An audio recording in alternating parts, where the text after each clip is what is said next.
Very good morning to all of you. Myself Manoj Kumar Sharma. We are discussing the preparation of final account with the adjustments. Today we will discuss what is the meaning of bad debts, provision for doubtful debts, provision for discount on debtor and creditor.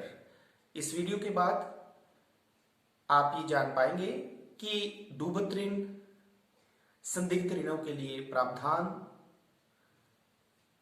Then संदिग्ध ऋणों के लिए कटौती के लिए प्रावधान और लेनदारों के लिए जो है कटौती के लिए प्रावधान जो है वो उसको फाइनल अकाउंट में कैसे ट्रीट करते हैं। प्रत्येक व्यवसाय में विक्रय जो है वो दो तरीके से किया जाता है, उधार विक्रय और नगद विक्रय। नगद विक्रय में वस्तुओं को बेचते ही उसका मूल्य प्राप्त हो जाता है, लेकिन उधार विक्रय में जो है वो वस्तुओं का मूल्य जो है वो उसी समय ना मिलकर बाद में मिलता है। जिन ग्राहकों को उधार माल बेचा जाता है उन्हें डेटर या देनदार कहा जाता है।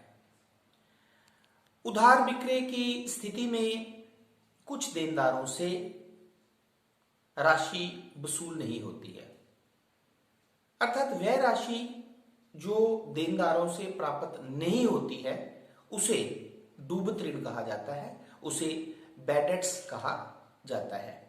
यह डूबत ऋण या बैड डेट्स जो है वो व्यवसाय के लिए लॉस या एक्सपेंस हो जाता है, इसलिए इसे जो है वो लाभ हानि खाते के डेबिट पक्ष में दिखाया जाता है। और दूसरा प्रभाव इसका बैलेंस शीट में इसे संपत्ति पक्ष में देनदार की राशि में से डिडक्ट कर दिया जाता है। Now let we discuss how the bad debts is treated in the final account. डूबत ऋण वह राशि होती है जो देनदारों से प्राप्त नहीं होती है।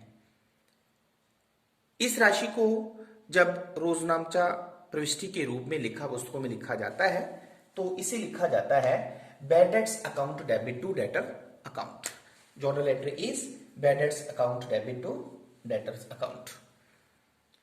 देन क्योंकि एक व्यवसाय के लिए एक्सपेंस होता है इसलिए सेकेंड एंट्री जो होती है that is profit and loss account debit to bad debts account. Now the treatment of bad debts या डूबत ऋण इन द फाइनल अकाउंट। तो सबसे पहला इफेक्ट जो इसका होता है वह होता है it is debited to profit and loss account. इसे लाभ हानि खाते के डेबिट पक्ष में दिखाया जाता है। और दूसरा it is shown in the asset side of the balance sheet as a deduction from debtor. इसे स्थिति विवरण के संपत्ति पक्ष में देनदारों की राशि से घटा दिया जाता है। Now let me take a example. Suppose हमारे पास ये ट्रायल बैलेंस दिया है, ट्रायल बैलेंस में प्लांट एंड मशीनरी की वैल्यू 10,000 दी है, डेटर्स की वैल्यू हमारे पास 5,000 दी है और समायोजन में हमें लिखा गया है बैड डेट्स डूबत ऋण जो है वो 500 रुपया है। इसका मतलब ये हुआ कि 500 रुपया जो है हमें देनदारों से प्राप्त नहीं हुआ है। अब इसे हम अंतिम खातों में कैसे लेंगे? सबसे पहले क्योंकि ये वह राशि है जो व्यवसाय को देनदारों से प्राप्त नहीं होती है, ये पैसा डूब जाता है, इसलिए ये व्यवसाय के लिए लॉस हुआ। और अगर ये व्यवसाय के लिए लॉस हुआ तो इसे हम लाभ हानि खाते अर्थात प्रॉफिट एंड लॉस अकाउंट की डेबिट साइड में लिखेंगे टू बैड डेट्स 500। पहला इफेक्ट। और इसका दूसरा इफेक्ट जो होगा वो होगा एसेट साइड में, क्योंकि ये डेटर से ना मिलने वाली राशि होती है इसलिए टोटल डेटर्स मतलब टोटल जो उधार माल बेचा था, जो राशि लेनी थी व्यवसाय ने वो थी 5,000 रुपया और ये 500 रुपया जो है ये राशि प्राप्त नहीं होती है तो ये 500 रुपया जो है इसमें से डिडक्ट कर दिया जाता है। इसका मतलब 4,500 रुपीज लेना है। Clear?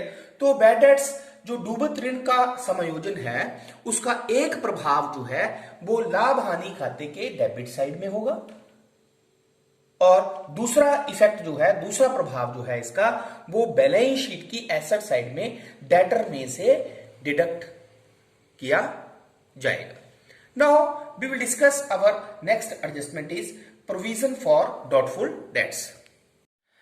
Provision for doubtful debts, संदिग्ध ऋणों के लिए प्रावधान।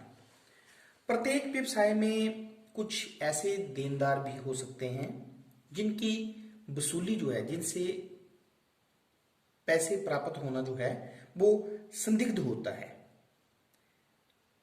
कुछ देनदारों में से अप्राप्य ऋणों की राशि के घटाने के बाद भी जो है वो कुछ देनदार ऐसे बच जाते हैं जिनसे भविष्य में भी वसूली हो भी सकती है और नहीं भी हो सकती है।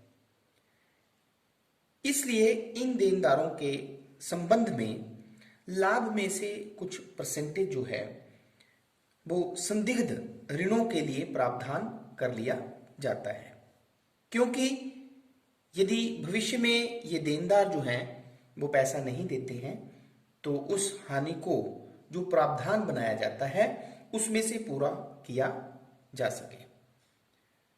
प्रोविजन फॉर डाउटफुल डेट्स या संदिग्ध ऋणों के लिए प्रावधान बनाना इसलिए भी जरूरी होता है क्योंकि ये जो प्रोविजन जो होता है वो उन देनदारों पर बनाया जाता है जो देनदार चालू वर्ष से संबंधित होते हैं। प्रोविजन फॉर डाउटफुल डेट्स जब बनाया जाता है तो इसकी जर्नल प्रविष्टि होती है, रोजनामचा प्रविष्टि होती है, profit and loss account debit to provision for doubtful debts, for provision for doubtful debts created. Next now the treatment in the final account, अंतिम खातों पर इसका क्या प्रभाव होता है। तो number 1, it is debited to profit and loss account, इसे लाभ हानि खाते के डेबिट पक्ष में दिखाया जाता है। और number 2, it is shown in the asset side of the balance sheet as a deduction from debtor, इसे स्थिति विवरण के संपत्ति पक्ष में देनदारों में से घटा दिया जाता है। अब हम एक एग्जांपल लेते हैं। सपोज हमारे पास ट्रायल बैलेंस है, इसी तरह प्लांट एंड मशीनरी है, डेटर्स हमारे पास दिया 5000 और समायोजन में दिया गया है create a provision for doubtful dates at the rate of 5%। इसका मतलब क्या हुआ कि 5% ऐसे डेटर्स हो सकते हैं जिनसे भविष्य में वसूली जो है संदिग्ध है, वसूली हो भी सकती है और नहीं भी हो सकती है, इसलिए हम इससे संबंधित प्रोविजन बना लेते हैं। तो इस प्रोविजंस को हम अंतिम खातों में कैसे लेंगे, तो 5% प्रॉफिट एंड लॉस अकाउंट में सबसे पहले डेबिट साइड में इसे डेबिट किया जाएगा to provision for doubtful debts, कितना 5000 पर 5%, तो 250 रुपए, ठीक है। और सेकेंडली इसको हम जो है वो एसेट साइड में डेटर्स में से डिडक्ट कर लेंगे। तो टोटल डेटर्स की राशि थी हमारे पास 5000 और जो प्रोविजन जो है इस पे वो हुआ 250 रुपए, तो 5000 में से 250 रुपए डिडक्ट कर दिए तो 4750।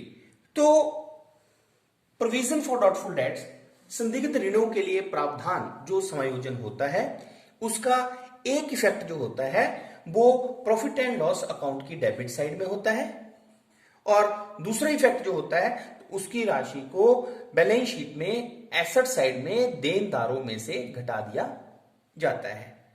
अब नेक्स्ट हम डिस्कस करने जा रहे हैं जिसमें बैड डेट्स, डूबत ऋण और प्रोविजन फॉर डाउटफुल डेट्स दोनों एडजस्टमेंट इकट्ठी होती हैं, तब इनका जो है वो अंतिम खातों पर क्या प्रभाव पड़ता है।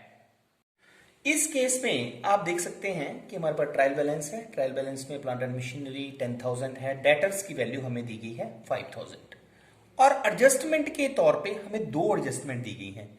एक दिया गया है बैड डेट्स 500, इसका मतलब डूबत ऋण, और उसके बाद create a provision for doubtful dates, जो संदिग्ध ऋण है उनके लिए जो प्रावधान रखना है वो भी हमने कितना रखना है 5%। इसका मतलब दोनों समायोजन हमारे पास इकट्ठे दिए गए हैं।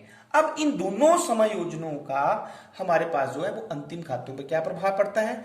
दोनों को हम प्रॉफिट एंड लॉस अकाउंट की डेबिट साइड में लिखते हैं और दोनों को हम बैलेंस शीट की एसेट साइड में डेटर में से डिडक्ट करते हैं। अब हम इसको लिखते कैसे हैं, देखें। तो सबसे पहले टू बैड डेट्स, हमारे पास 500 रुपया जो ऐसा था जो डूब गया पैसा, जो डेटर से नहीं मिला, प्लस हम इसमें कर देंगे जो प्रोविजन क्रिएट करना है, हमने क्रिएट ए प्रोविजन कितने परसेंट क्रिएट करना है, 5%, ठीक है।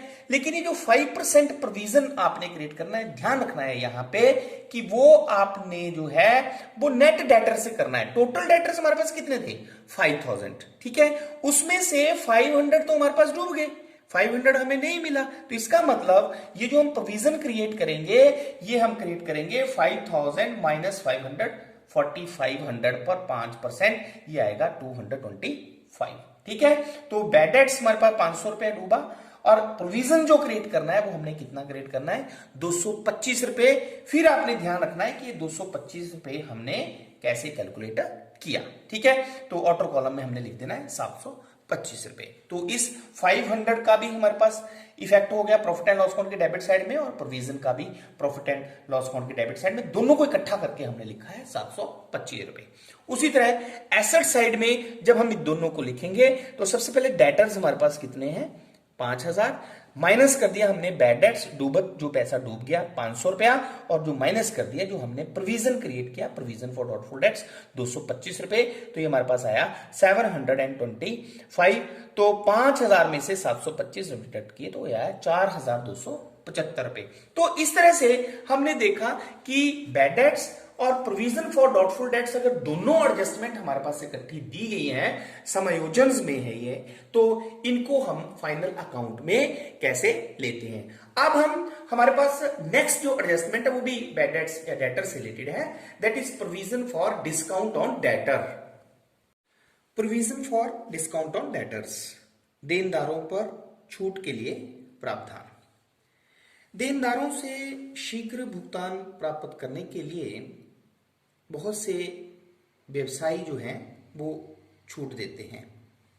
यह छूट तभी दी जाती है यदि देनदार देय राशि का भुगतान अतिशीघ्र या एक निश्चित अवधि से पहले करते हैं, क्योंकि वर्ष के अंत में देनदारों की जो राशि होती है उसका भुगतान जो है वो अगले वर्षों में किया जाता है, इसलिए उस पर जो है छूट के लिए प्रावधान जो है वो चालू वर्ष में ही कर लिया जाता है। यह कटौती व्यवसाय के लिए हानि होती है, इसलिए इसे लाभ हानि खाते के डेबिट पक्ष में दिखाया जाता है, और दूसरा बैलेंस शीट में जो है वो संपत्ति पक्ष में देनदारों की राशि में से इसे घटा दिया जाता है। इसकी जर्नल प्रविष्टि जो है वो होती है profit and loss account debit to discount on provision for discount on debtors, being provision for discount on debtor created. अब आता है अंतिम खातों पर इसका प्रभाव। तो सबसे पहला effect, it is debited to profit and loss account, इसे लाभ हानि खाते के डेबिट पक्ष में दिखाया जाता है। और secondly, it is deducted from the debtor in the asset side of the balance sheet, इसे स्थिति विवरण के संपत्ति पक्ष में देनदार से घटा दिया जाता है। Now we take a illustration. Now suppose trial balance हमें दिया है, प्लांट एंड मशीनरी हमारे पास 10,000 दिया है, डेटर्स की वैल्यू हमारे पास 5000 दी है। समायोजन में हमें दिया गया है create a provision for discount on debtor at the rate of 1%, ठीक है। तो 1% डेटर्स पे आपने डिस्काउंट के लिए प्रोविजन क्रिएट करना है।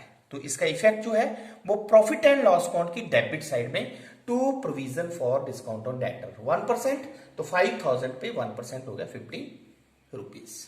तो पहला इफेक्ट ये हुआ। और दूसरा इफेक्ट जो हुआ वो हुआ एसेट साइड में। एसेट साइड में जो है वो हमने वैल्यू लिखी डेटर्स की 5000, और उसमें से provision for discount on debtor जो है 50 रुपीज हम उसे डिडक्ट कर देंगे, आ जाएगा 4950।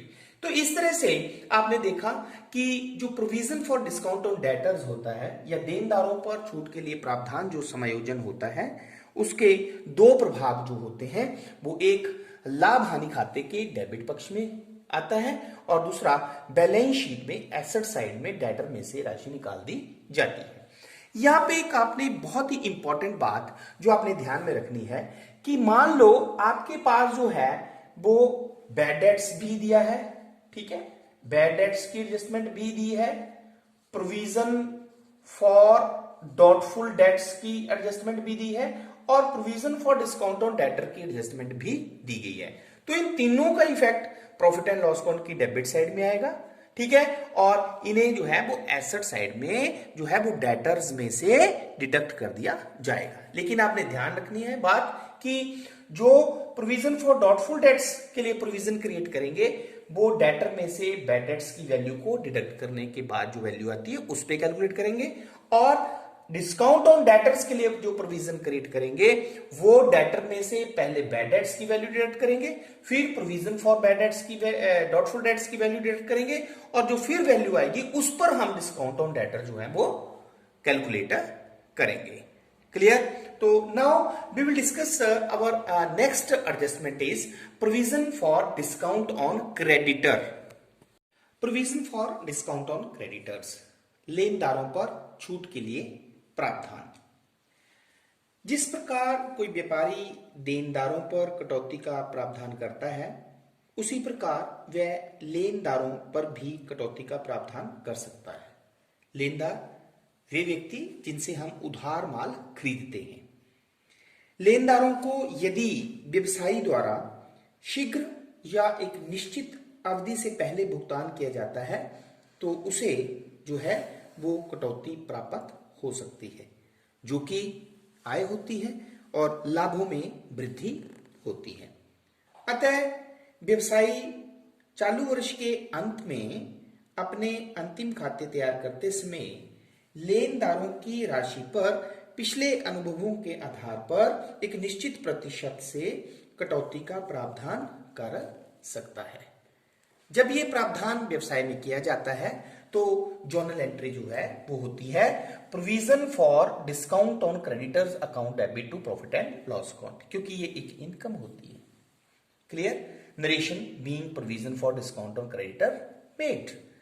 अब नेक्स्ट इसका ट्रीटमेंट, इसका फाइनल अकाउंट में इसका इफेक्ट क्या होता है? तो number 1 is it is credited to profit and loss account. इसे लाभ हानि खाते के क्रेडिट पक्ष में दिखाया जाता है क्योंकि ये एक आय होती है, इनकम होती है। And second is it is shown in the liability side of the balance sheet as a deduction from creditor. इसे बैलेंस शीट की लायबिलिटी साइड में, ठीक है, लेनदारों से घटा दिया जाता है। ओके, नाउ नेक्स्ट है हमारे पास इसका ट्रीटमेंट जो है वो फाइनल अकाउंट में कैसा है, हम एक एग्जांपल की सहायता से पढ़ते हैं। तो सपोज हमारे पास प्लांट एंड मशीनरी डेटर्स है, क्रेडिटर्स की वैल्यू हमारे पास दी गई है 10,000 and create a provision for discount on creditors at the rate of 10%। तो क्रेडिटर्स पर जो है वो छूट के लिए 10% जो है वो प्रोविजन क्रिएट करना है। क्लियर? तो इसकी अगर हमने जर्नल एंट्री करनी हो तो जर्नल एंट्री होगी provision for discount on creditor account debit to profit and loss account. ठीक है? And then now treatment in the profit and loss account. तो लाभ हानि खाते की क्रेडिट साइड में इसे लिखा जाएगा by provision for discount on creditor 10%। तो 10,000 पे 10% हम कैलकुलेट करेंगे, इट इज 1,000। क्लियर? और दूसरा इफेक्ट जो है वो इसका आएगा बैलेंस शीट में। बैलेंस शीट की लायबिलिटी साइड में क्रेडिटर्स की वैल्यू लिखेंगे, लेनदार क्योंकि दायित्व होता है तो दायित्व साइड में आएगा। तो क्रेडिटर्स 10,000 और उसमें से जो ये provision for discount on creditor है 1,000 ये डिडक्ट कर दिया जाएगा। तो इस तरह से आपने देखा कि जो लेनदारों पर छूट के लिए प्रावधान समायोजन है उसे जो है वो लाभ हानि खाते के क्रेडिट साइड में लिखा जाता है और दूसरा इसे जो है वो बैलेंस शीट में लायबिलिटी साइड में जो है वो लेनदारों में से घटा दिया जाता है। तो आज के इस वीडियो में आपने बैड डेट्स, डूबत ऋण, provision for doubtful debts, provision for discount on debtors और provision for discount on creditors जो एडजस्टमेंट्स हैं उनका अर्थ, जर्नल एंट्री और उनका फाइनल अकाउंट्स में क्या प्रभाव पड़ता है ये डिस्कस किया। तो आई होप कि ये एडजस्टमेंट जो है वो आपको अच्छी तरह से अंडरस्टैंड हो गई होंगी। Thank you very much.